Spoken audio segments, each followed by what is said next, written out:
Bonjour, chers élèves. Aujourd'hui, je vais vous faire un récapitulatif de la leçon de grammaire, le complément d'objet direct, le COD, et le complément d'objet indirect, le COI. Dans un groupe verbal, dans une phrase, on peut trouver deux types de compléments qui sont essentiels à la compréhension de la phrase. Ce sont le complément d'objet direct, le COD, et le complément d'objet indirect, le COI. Alors, chers élèves, le complément d'objet direct, le COD, est placé directement après le verbe.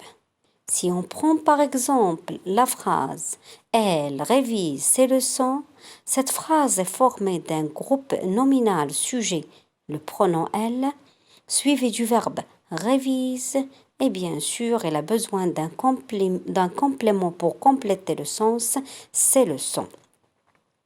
Pour obtenir ce complément, on peut répondre à la question « quoi ou qui ?» On peut dire Elle révise. Elle révise. Elle révise quoi? Elle révise ses leçons. Ces leçons est un complément qui est lié directement avec le verbe révise.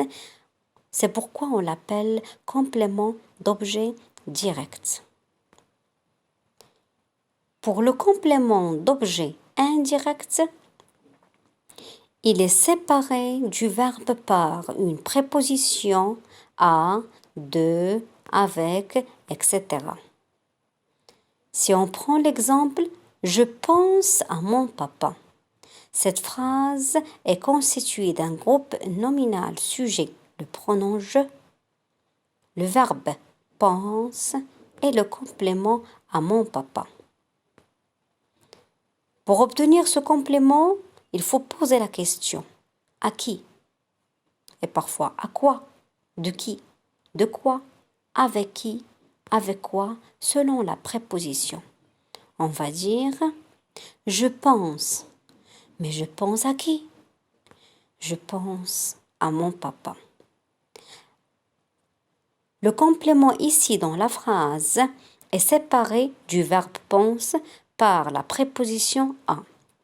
On l'appelle complément d'objet indirect. Pour mieux comprendre, chers élèves, je vais vous donner les exemples suivants. La première phrase, la maman prépare. Bien sûr, c'est une phrase qui n'est pas complète. Elle a besoin d'un complément. Alors on va dire, la maman prépare. La maman prépare quoi? La maman prépare un plat délicieux.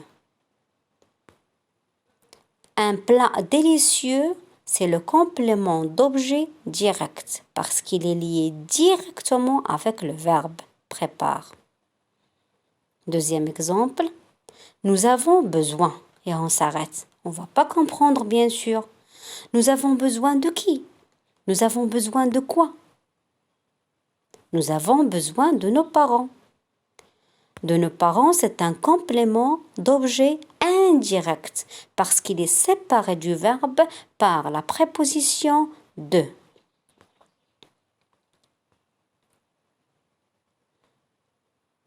Vous allez réaliser l'activité suivante.